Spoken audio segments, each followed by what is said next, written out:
Right now at 6, a Joplin police officer will not be charged for a shooting incident earlier this year. We're getting a bit of a pause in between those showers and storms. More chances on the way. We'll take a look at that forecast, get you out the door coming up. Plus, we'll hear from some Vernon County, Missouri residents as they try to clean up following heavy flooding. The 4 states' most watched news starts now. Good morning and welcome to the KOAM Morning News. It's 6 a.m. I'm Elise Snowy. And I'm Chris Warner. So we had showers and thunderstorms last night, and some of those were severe. We had a brief tornado touchdown in Chautauqua County. Thankfully, nothing significant coming from that, but nonetheless, not needed in areas that have already seen multiple days of tornadoes across parts of southeastern Kansas. And flooding as well. And those flooding concerns as well. Now, there's been some good news with the flooding. Some of those aerial flood warnings that encompassed entire counties have been canceled. So we're seeing some improvements at the county level, but we still have a number of river and stream flood warnings that are in effect. Let's start with a check of the Skywatch Storm Tracker. Right now, we're really sandwiched in between last night's thunderstorms and this complex that's developing out here to our west that we're going to keep an eye on. So here goes last night's showers and thunderstorms continuing to exit out of the area. However, this complex is continuing to develop. In fact, now just in the last 20 minutes, we're seeing additional thunderstorms develop south of Hutchinson. All of this is pushing off roughly to the east, but as you can see, it's not moving very quickly. So we'll have to keep an eye on it and see whether or not it continues to develop or whether it stalls out and dies out or if it potentially intensifies as it rolls off to the east. But one way or the other, we still have some shower and thunderstorm chances out there. But again, I mean, take a look at this 3-hour loop. It's really not moving. It's just kind of training over that same area, developing and redeveloping. But we'll keep an eye on it regardless as we go through the morning. And again, the river and stream flood warnings are still in effect out there, but the aerial flood warnings have been canceled. The flood watches have also been canceled as well. We're sitting at 60 in Joplin, 59 in Pittsburgh right now. Temperatures around the area, we've got 58 in Iola as the cool spot. We're starting to see some upper 50s and low 60s across the 4 states. So not a bad start to the day. Depending on that complex out west, we're looking at some isolated to widely scattered showers and thunderstorms as the kids get on the bus. I think most of us will be relatively dry. Breezy, south winds gusting to 20, 63. When that bus brings them back home, again, isolated to widely scattered showers and thunderstorms possible. Right around 81, still breezy, south winds gusting to 20. So some of us will see a little more sunshine than others. So we're looking at highs upper 70s, low 80s today. We'll be partly to mostly cloudy, and we'll have isolated to widely scattered showers and storms across the area. And then as we head late into this evening, after about 9-10 o'clock, we'll have another more organized round of showers and thunderstorms, and some of those could be strong, possibly severe. We'll look at all that and break it all down for you in the full forecast a little later. Elise? Chris, thanks. Well, some Vernon County, Missouri residents say the floodwater is receding slowly. Vernon County is one of the areas that was hit hard by the heavy weekend rains. The area received between 10 to 15 inches of rain, causing flooding at several creeks and 3 rivers running through the county.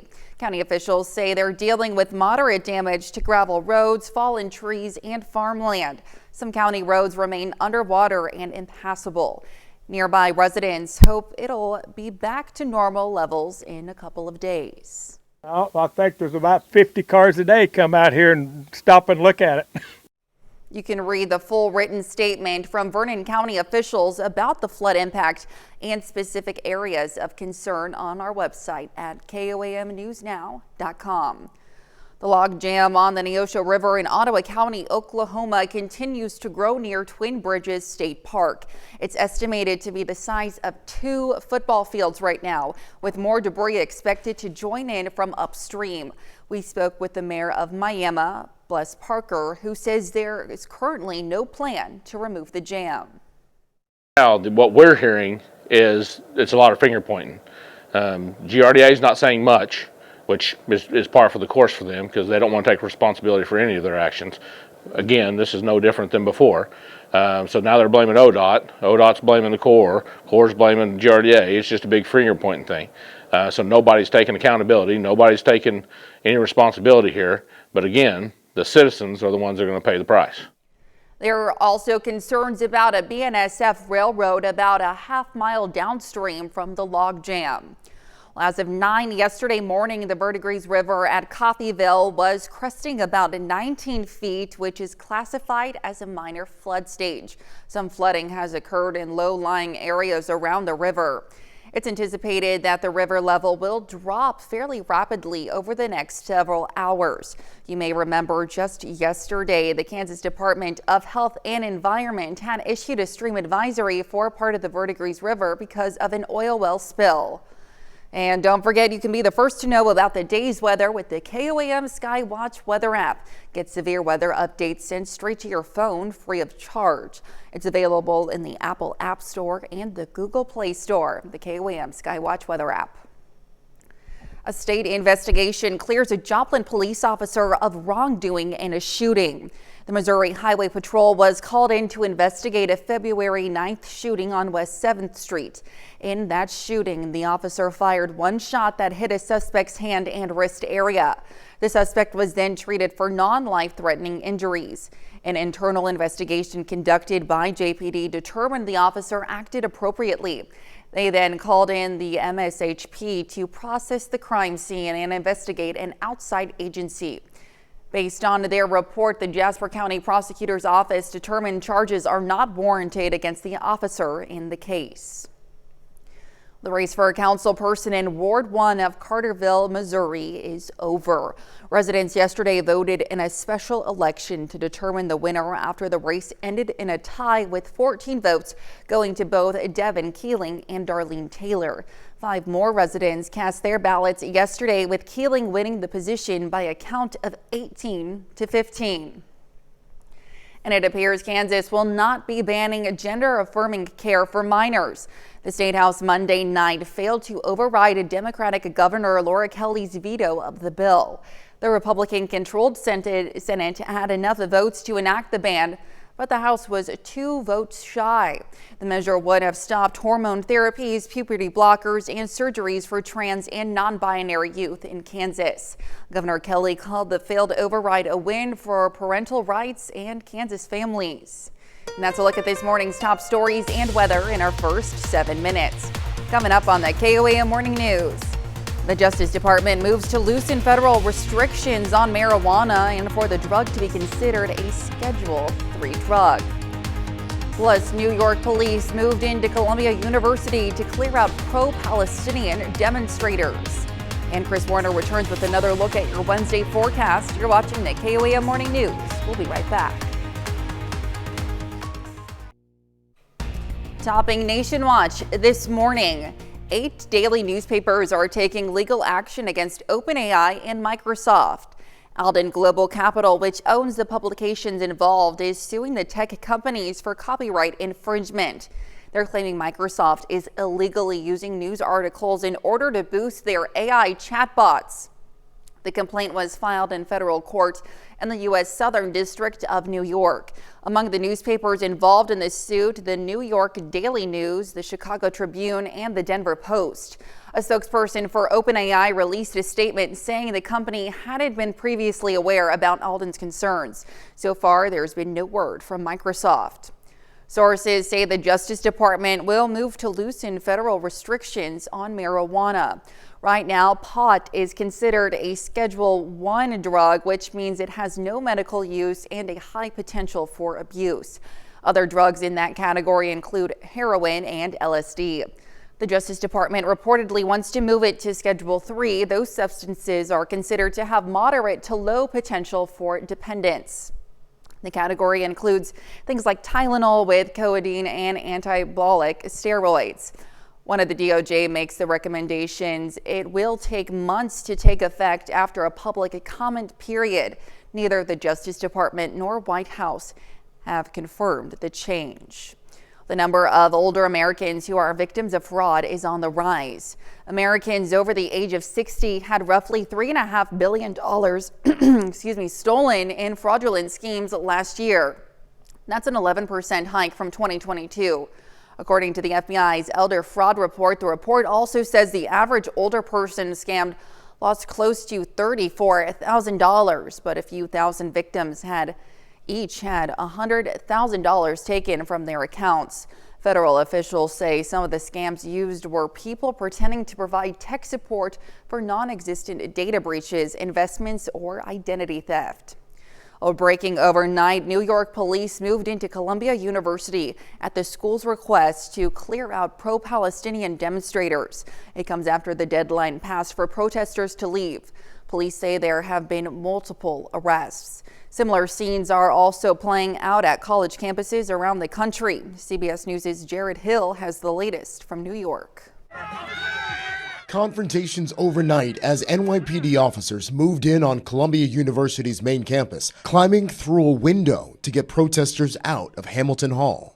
Inside, police cleared chairs used as barricades, searching for the pro-Palestinian demonstrators who've occupied the academic building since early Tuesday. We are part of a movement. Columbia University's president asked the NYPD to come in and clear out the protesters, saying occupying the building and the encampment pose a clear and present danger. School officials as well as local officials are blaming outside agitators for the rise in tensions. These people are not Columbia students. They are not affiliated with the university, and they are working to escalate the situation. Police say they arrested dozens of protesters. In what's become a national movement, demonstrators are calling on universities to cut business ties with Israel, critical of its war on Hamas in Gaza. Earlier Tuesday, police and protesters also clashed at the University of North Carolina, Chapel Hill, and at the University of Southern Florida. Back at Columbia, police say students still at the camp could be charged with trespassing or disorderly conduct. For those who broke into Hamilton Hall, more serious charges like burglary. Jared Hill, CBS News, New York. In addition to possible charges, Columbia University students involved could also face expulsion or suspension. Seniors could be ruled ineligible to graduate. Early Wednesday, the university sent an alert saying it's limiting access to the campus to students who live in residential halls and essential employees only, quote, until circumstances allow otherwise. And that's a look at some of today's top national stories. Here's Chris with a quick look at your forecast. Yeah, we've got another round of showers and thunderstorms possible today. They're looking to be isolated to widely scattered. We've got a complex of thunderstorms out to our west. However, it's not really moving much. If you watch, you'll see them develop and just kind of recycle over the same areas. They're even continuing to develop a little further to the north along I-35 out there, but they're not really moving yet. So we'll keep an eye on those showers and thunderstorms. We have more rolling in tonight and more as we head into the weekend. We'll break down all the details in your full forecast when the KOAM Morning News returns. A chiropractor in Oklahoma had a special patient with a lot of neck to adjust. Not only does Dr. Joran Whitley work on humans, he treats animals too. That's why he was called in to relieve a jaw problem on Jerry the giraffe, who was having an issue with chewing. As Jeannie Moose reports, it looks like that house call was a success. Now lift your head. If you think adjusting a giraffe's neck would be a pain in the neck, listen for the crack. Here's how this Oklahoma chiropractor describes it. Being able to work on a giraffe is a chiropractor's dream. I mean, it's the largest neck in the world. Dr. Joran Whitley was called in because Jerry the giraffe, owned by a private rancher, had a chewing issue. His jaw was not moving to the left. So Dr. Whitley stuck his neck out trying to adjust Jerry's. What does it feel like to adjust a giraffe? Their hair is pokey and their tongues are really slimy. Oh, it's like a short-haired cactus. Along with his human patients, Dr. Whitley specializes in animals, mainly dogs. I heard that. But also chickens. And after Dr. Whitley adjusted this injured bat, he says it was once again able to climb and hang upside down. He's even adjusted sedated lions. Like this one in South Africa. Skeptics say chiropractic has no basis in science, that there's no proof it works on humans or animals. But Jerry's owner told the Washington Post the giraffe's chewing improved after his adjustment. Oh, there we go. And look at that reaction. One commenter called it the look of bliss. And they're a lot more appreciative, I think, than some of my human patients. And he absolutely loved it. I mean, he was rubbing all over me, but he was licking all over me. We do not recommend this much necking when showing appreciation to your chiropractor. Ginny Mose, CNN, New York. Great to see Jerry the giraffe feeling better. Now here's Chris with a quick look at your forecast. We've got ourselves a, well, you know, when you're a chiropractor, you all have a dream job, right? I guess giraffes are that dream. We have got more shower and thunderstorm chances out there. We'll have another look at your forecast when the KOAM Morning News returns.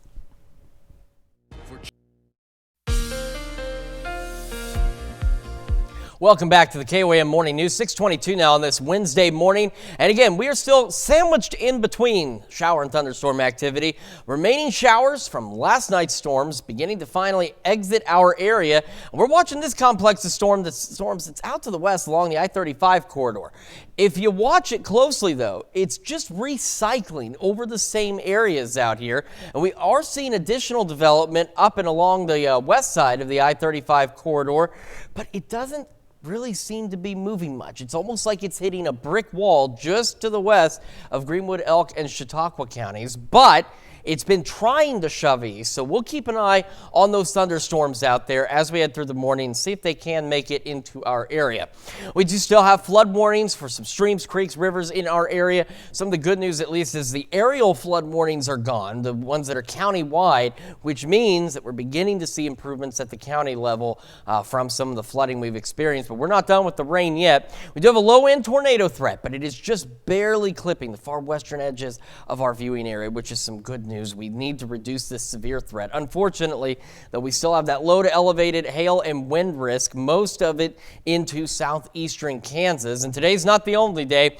We could see some strong to low-grade severe thunderstorms throughout the day tomorrow, mainly along and north of I-44. There's that small section of a risk for some stronger storms Friday. Otherwise, as we head into Friday night, more thunderstorm chances on the way. As we head through the rest of today, we're going to watch what that complex out to the west does. Otherwise, we're looking at scattered showers. Well, let me even rephrase that. Isolated to widely scattered shower and thunderstorm chances. Otherwise, we're going to be partly to mostly cloudy. Now, depending on how much sunshine you see, some of you will be a little warmer than others as we go into the afternoon. And then by this evening, you get more thunderstorms. There's a greater severe risk, almost similar to yesterday. There's a greater severe risk off to our west. We're going to get whatever is left out of that thunderstorm complex overnight tonight. Here we are at midnight by 3 a.m. Got a pretty good looking line of thunderstorms, and some of these could be strong, potentially severe, and they'll continue into our morning commute out there. And then our Thursday, it's going to be scattered showers and thunderstorms throughout virtually the entire day. We'll have pauses here and there. As you can see, not everybody getting rain all at the same time, but as we go through the day, here we are at noon, more showers and thunderstorms, and they'll continue to just redevelop across the area as we head into the evening. It won't be until late evening Thursday. Here we are at 7, more storms out there. It won't be until after midnight that we finally start to see last of the thunderstorms begin to roll out of the area. Our Friday looking pretty good for the majority of the day, and then similar to what we saw Tuesday, more shower and thunderstorm chances working in Friday night. So again, these conditions are reported at the Joplin Airport. It is not sunny, nor is it clear.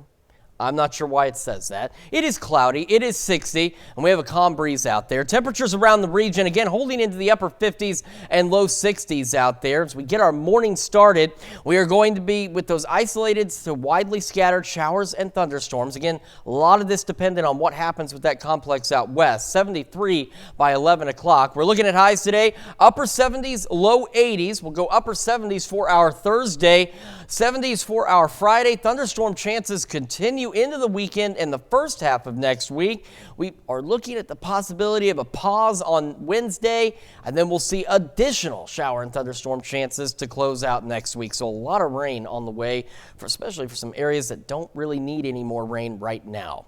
Let's check your forecast, and we're sending it over to Elise with Health Watch. All right, thanks, Chris. Well, home court advantage in basketball may be greater for teams on the West Coast than the East if their opponent is flying in from the other coast.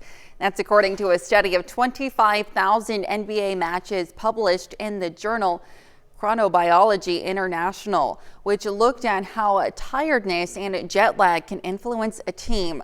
West Coast teams playing at home were 10% more likely to win against East Coast teams than vice versa. Success also increased when athletes' body clocks were fully synced to local time for away games. Apparently also tired, teens who are popular in school. Researchers studied 1,300 Swedish teenagers and looked at whether popularity could affect sleep patterns. They found popular teens slept about 30 minutes less, with girls experiencing more insomnia than boys. Prior studies show 30 minutes of extra sleep can lead to better school performance and improved mental health. And 3 in 4 Americans believe treatment of mental health takes a backseat to physical health in the U.S. A survey by Gallup and the West Health Institute found while most Americans perceive a dramatic rise in mental health issues over the past 5 years, they think treatment for those is worse than for physical ailments.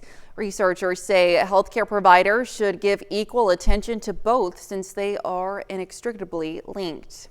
And that's a look at some of today's top health stories. We'll be right back. In the heart of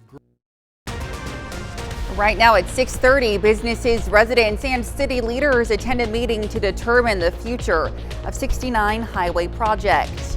And scattered showers and thunderstorms, a possibility today, increasing as we head into the evening. We'll have a look at that forecast. Get you out the door coming up. Plus, how the Joplin Public Library is helping people convert their old media platforms into digitized versions.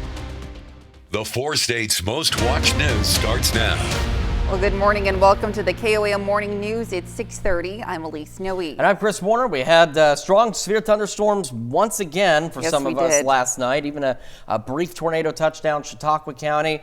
We are seeing some flooding improvements across southeastern Kansas. Good. However, we have more rain and thunderstorm chances on the way. Yes, we do. Mother Nature is just really putting it to us over the last several days now, and she's not done yet. Let's start with a quick look at the Skywatch storm tracker. So we've got showers from last night's activity exiting our area to the south and east, but we're keeping an eye on these thunderstorms out to our west.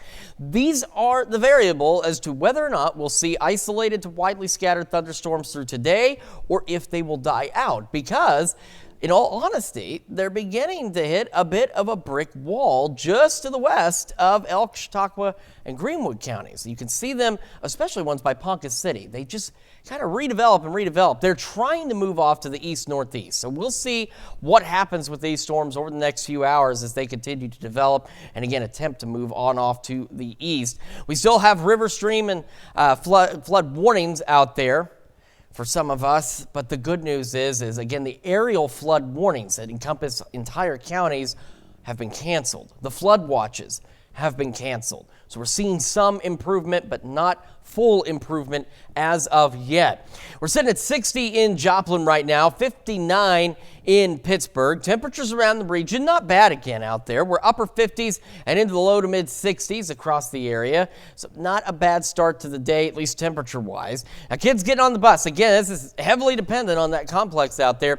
Most of us, I believe, will be dry, but there's still that possibility of an isolated shower or thunderstorm this morning. 63 breezy, south winds gusting to 20. We'll still be breezy this afternoon, 81 when that bus comes home, and isolated to widely scattered showers and thunderstorms. And that's going to be the trend today. That complex out to the west is the determining factor in all of this rain here.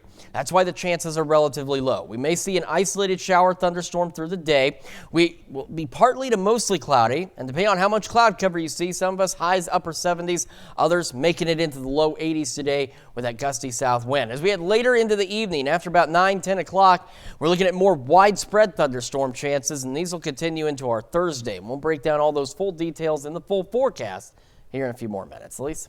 All right, see you soon. Authorities say a mountain lion was spotted Monday near Galesburg Middle School in Neosho County, Kansas. The city says the mountain lion was startled, then fled south. Officials advise people to use caution during outdoor activities in the area. And to report a sighting, contact the Neosho County Sheriff's Department or the Kansas Department of Wildlife and Parks. Crawford County residents last night voiced their support for a plan to expand Highway 69 as it currently is, rather than creating a bypass. The SEK Highway 69 Strategic Alliance hosted a meeting to bring community members together with Pittsburgh and Crawford County officials to discuss expansion plans. One option is to expand the current bypass, which many of the residents in attendance support. Another is a proposal to create a new bypass west of the current one in Crawford County. Some residents worry that would hurt local businesses. Our determination now is not so much to be against the western bypass, but to be for upgrading and improving the existing bypass around Pittsburgh. We know that's a lot more economical way to go.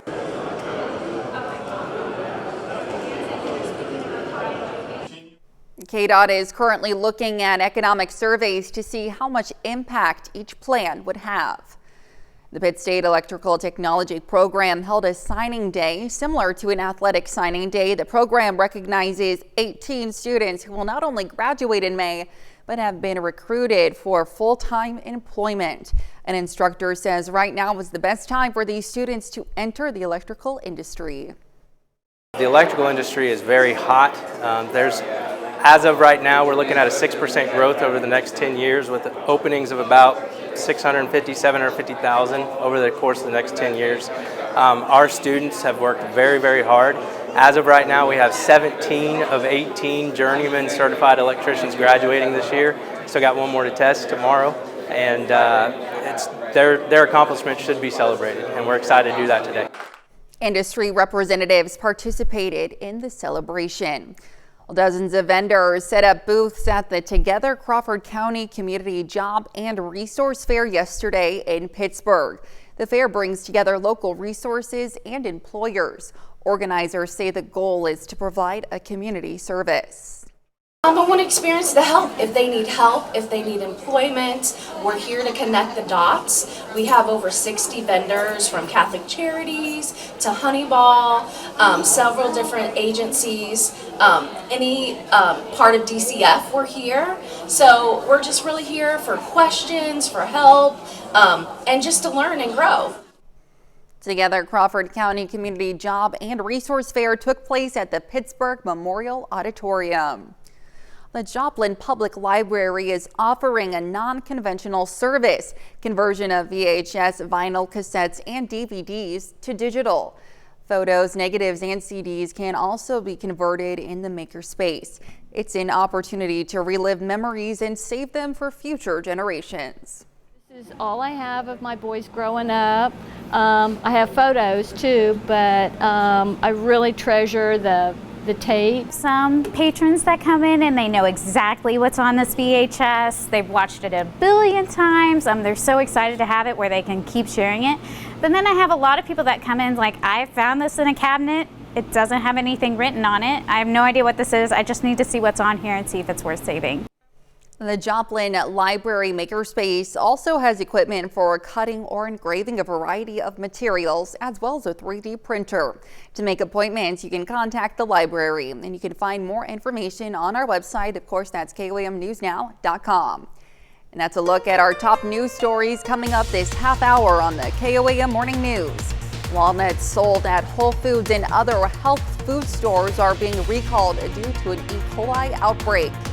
And thunderstorm chances continue. We'll have what to expect with Chris Warner in the Skywatch Weather Center. You're watching the KOAM Morning News. We'll be right back. In Consumer Watch this morning, today the Federal Reserve is meeting on interest rates, and experts believe the central bank will leave its benchmark rate at a 23-year high. The Fed's hikes are designed to bring inflation down, but the strategy is also having a major impact on the housing market. Christine Lazar explains. Joanne Deneau is currently a renter and wants to become a homeowner in Southern California. But during her 3-month search for a new house, she's only found frustration. There's not much out there. There's very low inventory on the houses that we're looking at. Existing home sales are down largely because of mortgage rates, which are now over 7%, double from 2 years ago. And would-be sellers aren't willing to part with their current low rate. Why sell and pay higher interest on a new home?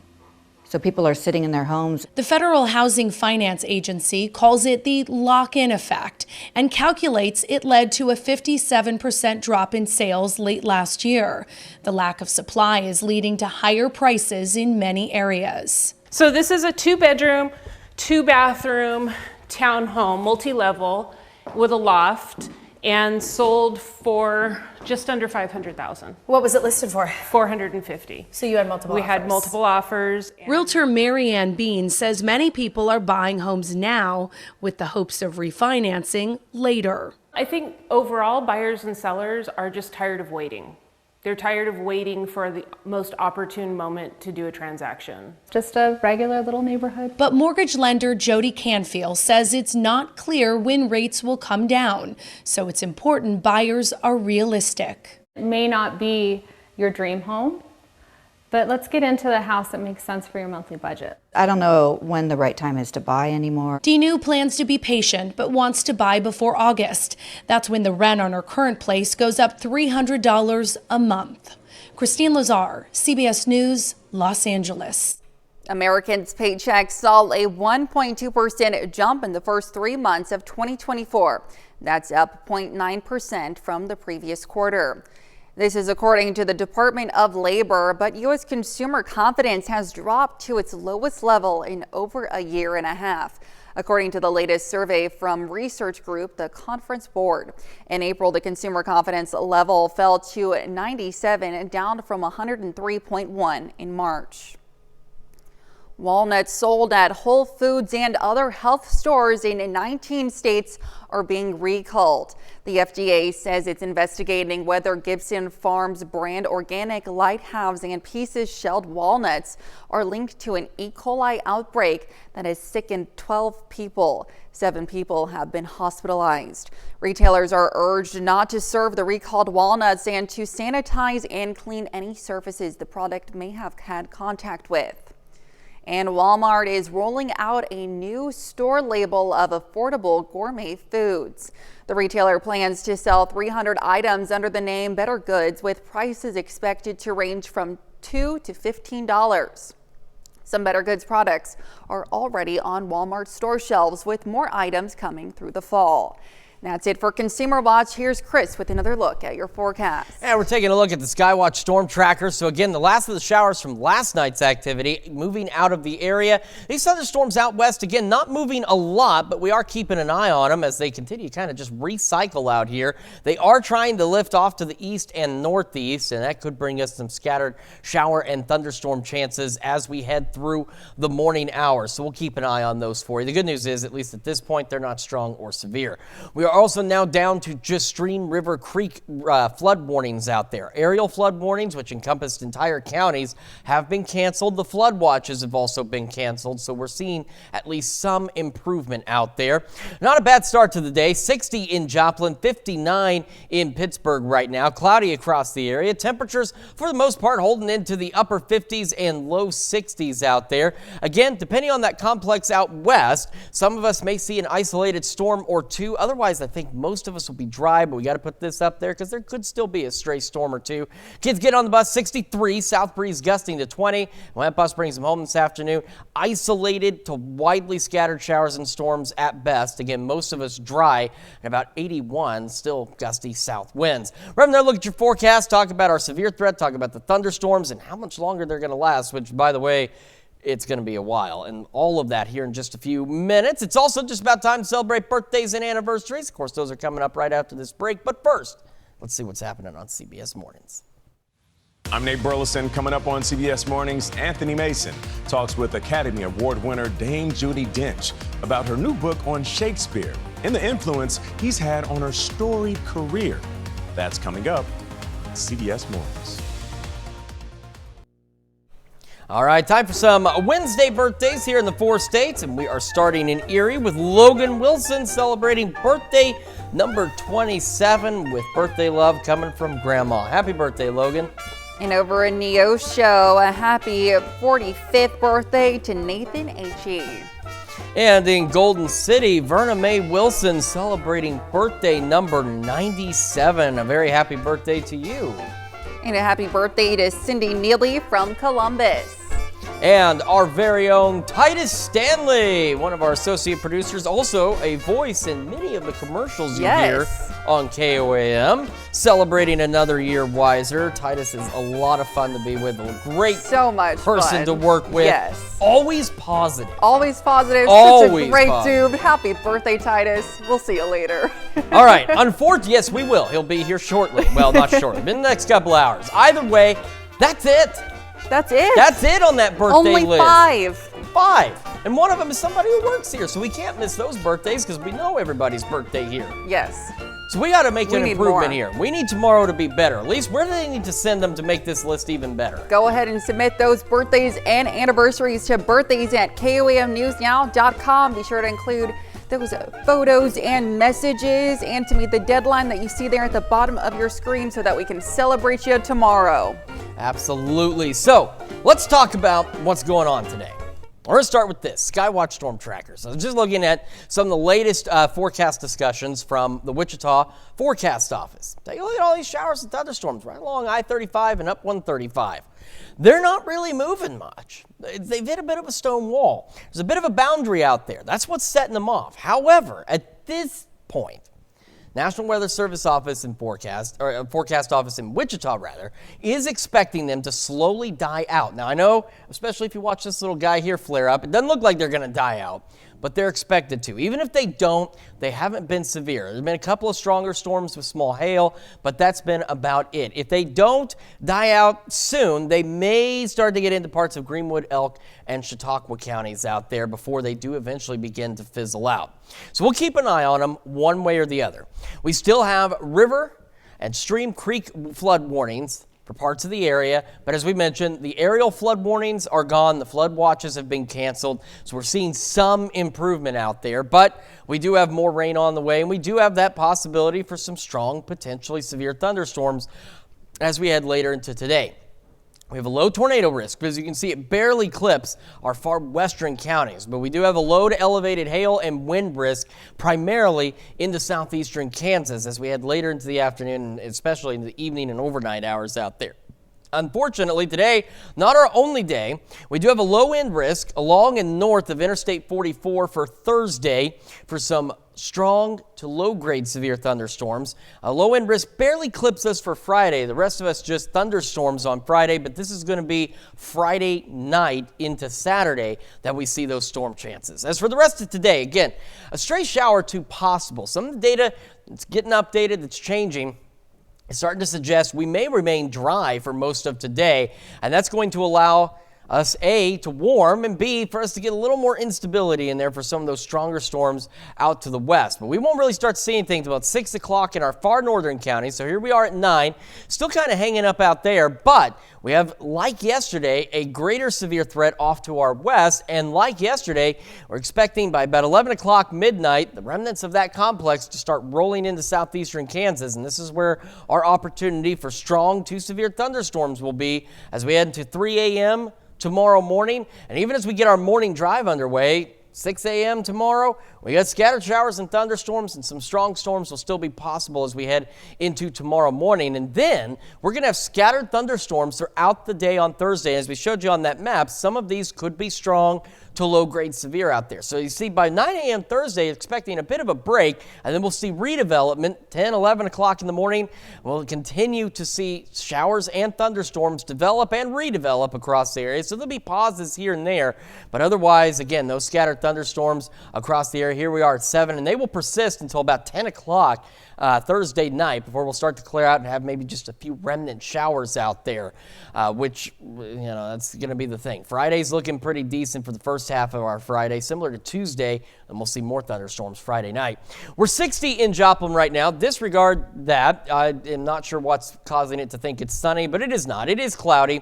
I got calm winds. Temperatures around the area, not too bad out there. We're sitting into the upper upper 50s and low 60s. We're having another look at your forecast, including that 10-day here in just a moment and the news you need to know. When we make the switch over to Fox 14 at 7 a.m., we're going to hear how a Portland resident struggling with cancer found his pot of gold with the Powerball.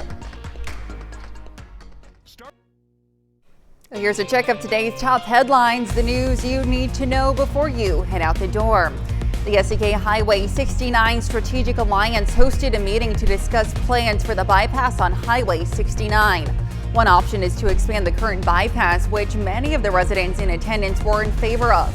Another is a plan to create a new bypass west of the current one in Crawford County. KDOT is currently looking at economic surveys to see how much of an impact each plan would have. The race for councilperson in Ward 1 of Carterville, Missouri is over. Residents yesterday voted in a special election to determine the winner after the race ended in a tie with 14 votes going to both Devin Keeling and Darlene Taylor. 5 more residents cast their ballots yesterday, with Keeling winning the position by a count of 18 to 15. And Kansas will not be banning gender-affirming care for minors. The State House Monday night failed to override Democratic Governor Laura Kelly's veto of the bill. The measure would have stopped hormone therapies, puberty blockers, and surgeries for trans and non-binary youth in Kansas. Governor Kelly called the failed override a win for parental rights in Kansas families. And that's a check of today's top headlines, the news you need to know before you head out the door. All right, we'll have isolated to widely scattered showers and thunderstorms through the day. I think most of us will remain dry. South winds gusting up to 20, and depending on how much sunshine you see out there today, we're going to go upper 70s and low 80s across the area. Again, isolated showers in the evening, and then after about 9, 10 o'clock, showers and thunderstorms pick up. Some of those could be strong, possibly severe, and we'll fall back into the low 60s tonight. We'll continue with thunderstorm chances through our Thursday as well, with some strong storms possible. We'll get a brief break on Friday, and then by Friday night, more thunderstorms roll in, and those will continue through at least Tuesday, maybe a break next Wednesday ahead of additional scattered shower and thunderstorm chances. So a lot of rain in that forecast. A lot of rain. A break next week would be lovely. It would be. All right. Thanks, Chris. Well, coming up today at noon, we're making Kentucky Derby bars in the Mr. Food Test Kitchen. And of course, your morning news continues on KOAM with CBS Mornings. Or you can switch on over with us on Fox 14, where your only local morning news continues. This morning, a new kind of job scam is targeting recent college graduates. We'll learn how to easily spot them. Plus, Stacey Kennedy joins us in the studio to talk about the second annual Midwest Songwriters Festival happening in Frontenac. However, it's going to wrap it up for us for now. We'll be back here tomorrow morning at 5 a.m. And we'll see you today at noon.